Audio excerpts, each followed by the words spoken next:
या ज्ञानाचा प्रकाश पसरेल मानवतेचा, दीप लावूया श्रद्धेचा, प्रकाश पसरेल भक्तीचा, दीप लावूया मांगल्याचा, प्रकाश पसरेल पावित्र्याचा, दीप लावूया सामर्थ्याचा, प्रकाश पसरेल विवेकाचा.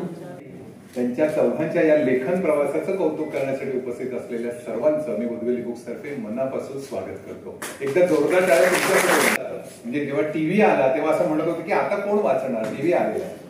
त्यानंतर 95 साली इंटरनेट आलं. पहिली 5 वर्ष कोणाला काही वाटलं नाही, पण 2000 साली जेव्हा इंटरनेट घराघरात पोहोचलं तेव्हा लोक म्हणाले की आता तर मराठी कोणी वाचणारच नाही. त्यानंतर तुमचा तो extended part of your body म्हणजे मोबाईल आला आणि मग ते लोक म्हणाले वाचन संपलंच. पण असं खरं होईल का हो? किंवा मराठी वाचलं जाणार आहे, ते किती वाचलं जाईल, कुठे वाचलं जाईल, कधी वाचलं जाईल हे सांगता येत नाही. पण जगात कुठे ना कुठे पुस्तक डाउनलोड होत असतात आणि आता मोबाईलवरती तर किंडलमुळे आज मराठीतली अनेक पुस्तकं उपलब्ध आहेत. आपण सगळ्यांनी आजच्या कार्यक्रमाला आवर्जून उपस्थिती दाखवली, आलात आणि या सर्वांचं अभिनंदन करण्यासाठी, इथे त्यांची भाषणं ऐकण्यासाठी, त्यांचे विचार ऐकण्यासाठी आपण इथे आलात. याबद्दल पुन्हा एकदा आपल्या सगळ्यांचं स्वागत करतो. 100 नम्री माणसं भेटावी. या 100 नम्री माणसांचं चरित्र, 100 नम्री माणसं या पुस्तकांमध्ये आपल्याला बघायला मिळणार आहे.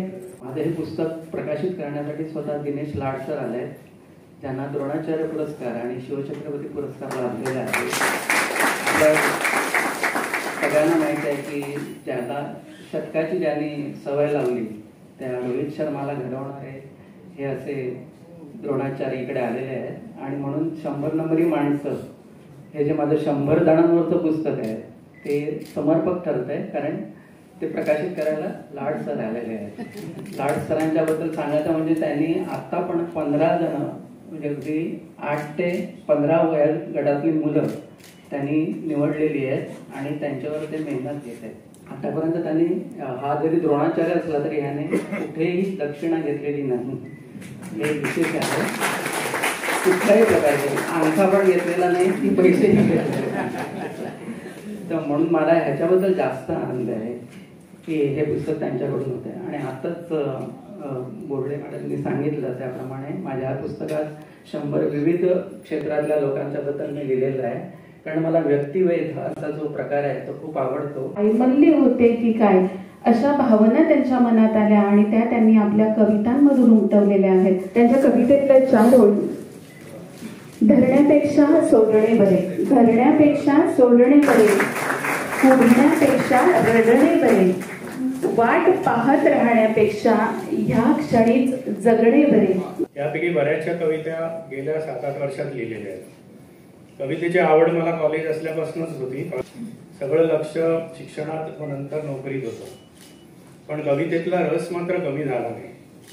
50 पार केल्यावर असं वाटायला लागलं की ज्या गोष्टीचं आपल्याला एवढं आकर्षण वाटतं ती जरा गंभीरपणे घ्यावी. मग नियमित लिहू लागलो आणि स्मार्टफोनमुळे कविता टाईप व सेव्ह करता येऊ लागल्या. गेल्या वर्षी मी निवृत्त झालो तेव्हा या कवितांचं संकलन करून कविता संग्रह काढायचं ठरवलं आणि 100वर कविता झाल्या तेव्हा मलाच नवल वाटलं. मग प्रकाशकांसाठी शोध सुरू झाला आणि तो उद्वेली बुक्सच्या दारी गेल्यावर संपला. मी माझ्या परीने माझ्या कवितेतून व्यक्त होण्याचा प्रयत्न केला आहे. मला आशा आहे की माझ्या कविता तुम्हाला आवडतील. धन्यवाद. सरांचं शब्द कसे हे पुरे करावे हा काव्यसंग्रह आजपासून वाचकांसाठी खुला होत आहे. या पुस्तकात त्यांनी जो मर्चंट नेव्हीमध्ये प्रवास केलेला आहे त्या प्रवासाचं सगळं वर्णन केलेलं आहे. गाजलेल्या ओळी सारख्या आठवत होत्या त्यांचं पुस्तक जेव्हा चालत होते तेव्हा. मला हे पुस्तक माझ्या वडिलांना डेडिकेट करायचं आहे, वडिलांना आणि माझ्या फॅमिलीला. बरेचसे जण मला विचारतात की ज्या माणसाला लेखनाची वाचनाची अजिबात सवय नव्हती तो पुस्तक का लिहितो. मग म्हटलं आपण थोडंसं आणखीन रिसर्च करूया. देन आय फाउंड की वर्ल्ड स्केलवर सुद्धा there is nothing available from a person who has work in both the fields आणि which are as we call it totally apart. Merchant navy मधला ऑफशोरमध्ये, ऑफशोरमधला merchant navy, whatever. That was a eureka point for me. And then said ठीक आहे, मला वाचनाची आवड नाही, लिखाणाची आवड नाही, पण ना I am going to start. So that is how it is. हे एक अक्षर वाङ्मय आहे. म्हणजे तो ठेवा आहे. खरंच या क्षेत्राकडे ज्याला जायचंय तो या पुस्तकाचं 4-4 वेळा वाचन करेल की, पण तरी ते माहिती वजा पुस्तक आहे आणि विशेषतः विद्यार्थ्यांसाठी खूप उपयोगी असं पुस्तक आहे. ज्या कॉलेजच्या लायब्ररी आहेत त्या लायब्ररीमध्ये हे पुस्तक आवर्जून असायला हवं असं ते इतकं उत्तम पुस्तक तयार झालेलं आहे.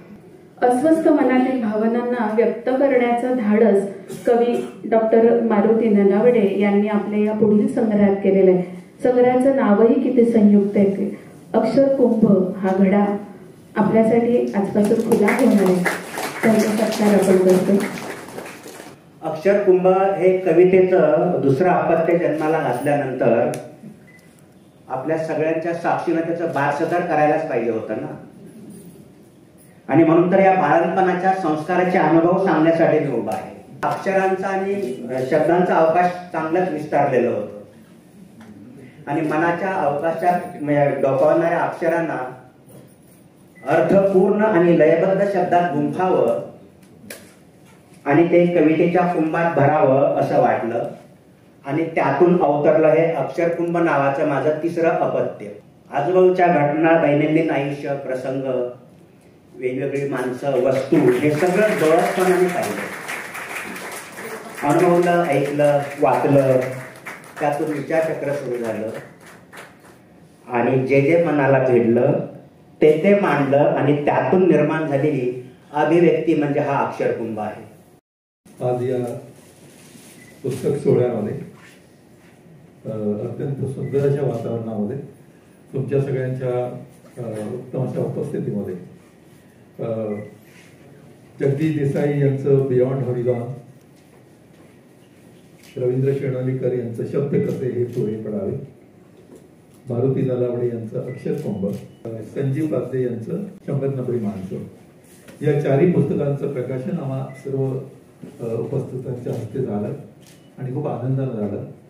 असं काहीतरी एक वाक्य असावं की एव्हरीथिंग इज बियॉन्ड हॉरिझॉन हे एका अक्षरकुंभामध्ये कसे मावावे आणि त्याच्यासाठी शब्द कसे पुढे पडावे.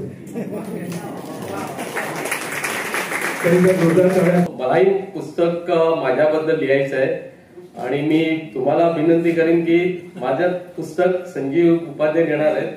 येत्या 6 महिन्यात ते पुस्तक मला वाटते कदाचित पूर्ण होईल असं मला वाटतंय की जगातला मी पहिला कोच असेल ज्यांच्या गुरुना द्रोणाचार्य अवॉर्ड 32 वर्षापूर्वी मिळालेला 1990 साली आणि 32 वर्षानंतर मी दुसरा द्रोणाचार्य झालो.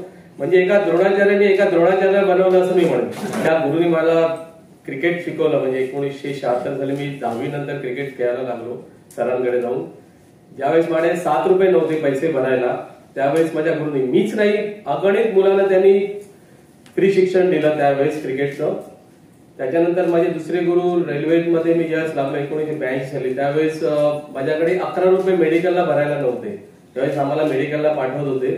त्यावेळेस त्या गुरुनी मला 11 रुपये दिले. गेली 30 वर्ष मी विनामूल्याने काम करत आणि त्याचे पण मला कदाचित मिळालं. मी द्रोणाचार्य झालो, मी शिवछत्रपती झाले आणि आता मी ग्रामीण भागातून जवळ 15 मुलं दत्तक घेतलेली आहेत. सगळी लहान मुलं आहेत आणि तुमचे जे आशीर्वाद होते सगळे मोठे लोक आहेत इकडे सगळ्यांचे मी सगळ्यांना सांगेन तुमचे आशीर्वाद होते की येणाऱ्या 10 वर्षात या 15 मधली 8 ते 10 मुलं देशातील तुम्हाला खेळतात. मला ना उद्वेली प्रकाशनच्या कार्यक्रमात यायला नेहमीच आवडतं कारण इतकी दिग्गज मंडळी तिथे भेटतात. आता तुम्हाला सांगते आपण तर सगळ्यांची ओळख झालीच आता, पण समोर बसलेला ऑडियन्स केवढा लक्ष देते. शब्द म्हणजे काय इथून विचार सुरू झाला. शब्द म्हणजे अक्षरांचा एक समूह आहे ज्याला काही अर्थ असतो.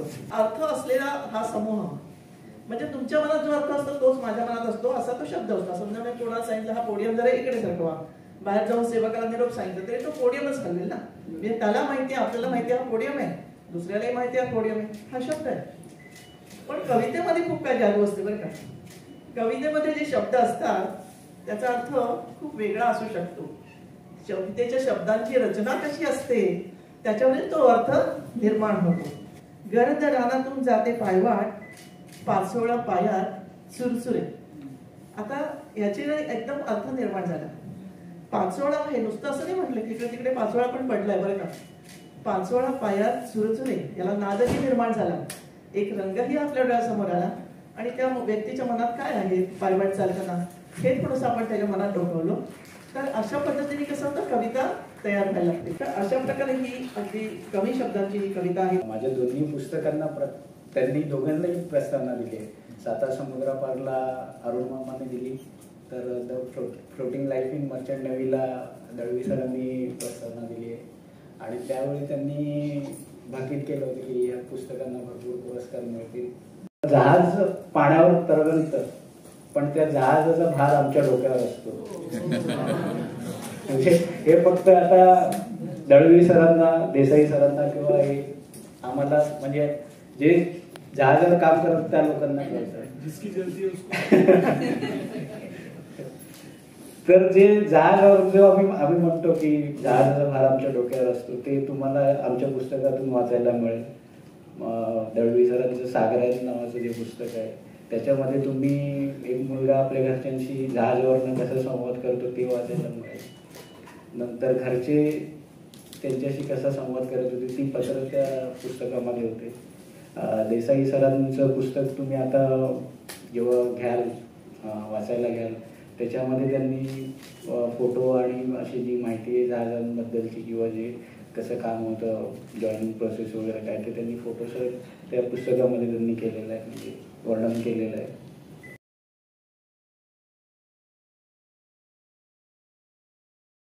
मला मनापासून वाटतं की हे जे लेखक कवी घडतात त्याचं मूळ बऱ्याचदा त्यांचे आई वडील यांच्यामध्ये असतात. कधीतरी कलाकारांनी स्वतःची कलाकृती अलिप्तपणे बाहेरून पाहावी, त्यातून त्याला बरंच शिकता येतं. तसं हे जे मुखपृष्ठ हे सांगतंय की तो नाविक त्याचं आयुष्याचं जहाज हे दुरून पाहतोय आणि त्यातून जे काय त्याला द्यायचंय पुढच्या पिढीला तो ते देण्याचा प्रयत्न करतोय. आणि अनेक तो त्याच्या विचारांचे कल्लोळ या सगळ्या पुस्तकामध्ये आलेले आहेत. माझे तुझ्याशी नाते दिगंत आहे, सागरा माझे तुझ्याशी नाते दिगंत आहे, या प्रवाही जीवनाला माझ्या अनंत आहे. सप्त ताऱ्यांचा सहारा, सप्त ताऱ्यांचा सहारा, आकाश पाहताना ध्रुव बाळाची प्रकाशी कृपा अनंत आहे. झेलतो लाटात यारे थैमान वादळांचे, झेलतो लाटात यारे थैमान वादळांचे, जन्मलो मी झुंज घेण्या याची नखंत आहे. पेलतो मी रोज दर्या आव्हान तू दिलेले, पेलतो मी रोज दर्या आव्हान तू दिलेले, हा समुद्री वीरखंदा ते जातिवंत आहे. मग का करू मी फार चिंता वाटे तल्या धुक्याची, का करू मी फार चिंता वाटे तल्या धुक्याची, दीपस्तंभाची मनाशी ज्योती ज्वलंत आहे. खोल मी त्या सागराशी जोडून नाळ माझी, खोल मी त्या सागराशी जोडून नाळ माझी, आजही ती गाजवली कानी जिवंत आहे. घाम मी गाळून गेलो कर्मास पेलताना, फक्त मी नाही खलाशी माझ्यात संत आहे. ठाण्यातील प्रसिद्ध साहित्यिक, अनेक काव्यसंग्रह, समीक्षात्मक पुस्तकं त्यांची प्रकाशित आहेत. सर, आम्ही आतुर आहोत आपल्याला ऐकायला, पण तत्पूर्वी मेत्रे सर, आपण आधी सरांचा सत्कार करूया. खरं तर एका कवीनंच म्हटलेलं आहे, म्हणजे मीच म्हटलेलं आहे की मना बाहेर दरवळते मनाच्या आत ते फुलते, मना बाहेर दरवळते मनाच्या आत ते फुलते, जगाला छान जे दिसते कवीला आत ते सुचते. तर अशी सगळी मानसिकता असलेले सगळे कवी. पण आज सगळा समारंभ हा बघून मला खूप प्रसन्न वाटतं की खूप छान सगळे मोड मध्ये आहेत. कवितेमुळे किंवा ह्या शब्दांच्या अक्षरांच्या सगळ्या सानिध्यात असल्यामुळे इतक्या मोठ्या मोठ्या लोकांशी माझी जवळीक आहे किंवा मी भेटलेलो आहे. म्हणजे आता आज एकदम ताबडतोब आठवण्याचं कारण म्हणजे पाडगावकरांची आठवण कशामुळे झाली तर आमचे दळवी जे आहेत, कॅप्टन दळवी, ते सेम त्यांच्यासारखी कविता म्हणतात. म्हणजे लक्षात आलं का, असं जोर देऊन प्रत्येक शब्दावर है ना. ते पाडगावकर नेहमी असं गाय जवळ घेते आणि वासरू लचू लागतं, आपण गाऊ लागलो हे गाणं सुचू लागतं. की त्यांनी फक्त कविता लिहिल्या नाहीत, आपल्याला एक जगण्याचा मार्ग सांगितलेला आहे. नेहमी असं म्हणतात की आपलं जगणं व्हावं गाणं, अशी त्यांची फिलॉसॉफी आहे. शेवटी जगणं नावाची गोष्ट आहे ती अनेक तुमच्या सगळ्या संघर्षातून जात असते. संघर्ष नावाची गोष्ट आयुष्यात असते, पण या संघर्षातून जो उत्तम मार्ग काढतो आणि उत्तम असं काहीतरी देत असतो तो आपल्याला जवळचा वाटत असतो. आणि हा सगळा दिवस सीझन जो आहे ना सध्या, पावसाळी सीझन, हा सगळा ह्या कवींचा सीझन आहे. म्हणजे आज बोरकर असते तर सरीवर सरी आल्या ग सचेल गोपी नाल्या ग, सरीवर सरी आल्या ग सचेल गोपी नाल्या ग, गोपी झाल्या भिजून चिंब थरथर कापती निंब कदंब, तना मनातून टाळ मृदुंग, पाने पिटती टाळ्या ग सरीवर सरी आल्या ग, सरीवर सरी आल्या ग सचेल गोपी नाल्या ग. किंवा आमचे वसंत बापट कुठे गेले होते? अमेरिकेत गेले होते. मियामी नावाचं बंदर आहे तिकडे कॅलिफोर्नियामध्ये. तिकडे गेले तर तिकडे जाऊन आपल्याला वसंत बापट म्हणजे काय असं सणसणीत कविता लिहिणार आहे ना, पण तिकडे जाऊन कुठली कविता त्यांनी लिहिली?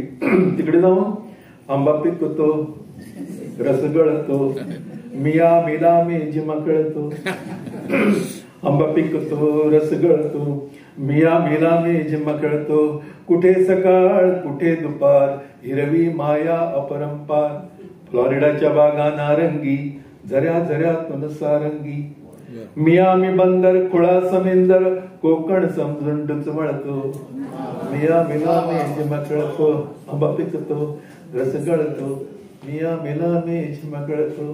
तर हे सगळी मानसिकता जी आहे ती अशी खूप सुंदर मानसिकता आहे. आणि त्या सुंदर मानसिकतेचे आपण सगळे पायिक आहोत असं आपण म्हणतो. म्हणजे मराठीने आपल्याला काय दिलं? तर मराठीने आपल्याला हे सगळं सोनं दिलेलं आहे असं मला वाटतं. पण साहित्य संमेलनापेक्षाही अत्यंत रंगतदार आणि उत्तरोत्तर असा वरच्या पातळीवरती सर्व वक्त्यांनी आणि लेखकांनी नेलेला कार्यक्रम याची देही याची डोळं पाहायला तुम्हाला मिळाला. इथल्या प्रत्येक वक्त्याने सांगितलं की इथलं पुस्तक इतकं चांगलं आहे तुम्ही ते विकत घ्यायला हवं. हे सगळं जे काही त्यांनी सॅम्पल तुम्हाला सांगितलं की नाही त्याचा खरंच अनुभव घ्यायचा असेल तर त्या सदाशिवरावांसारखं करू नका. लॉटरीचं तिकीट म्हणजे पुस्तक विकत घ्या, मग इथून बाहेर पडा. लक्ष्मी नाही पण सरस्वतीचं नक्कीच तुम्हाला वरदान मिळेल. हा कार्यक्रम उत्तरोत्तर रंगण्यामध्ये तुमचाही सहभाग होता, तुमची दाद होती. आणि मी सांगतो की गेल्या अनेक वर्षानंतर कमालीचा रंगलेला आजचा प्रकाशन समारंभ आज मला अनुभवता आला.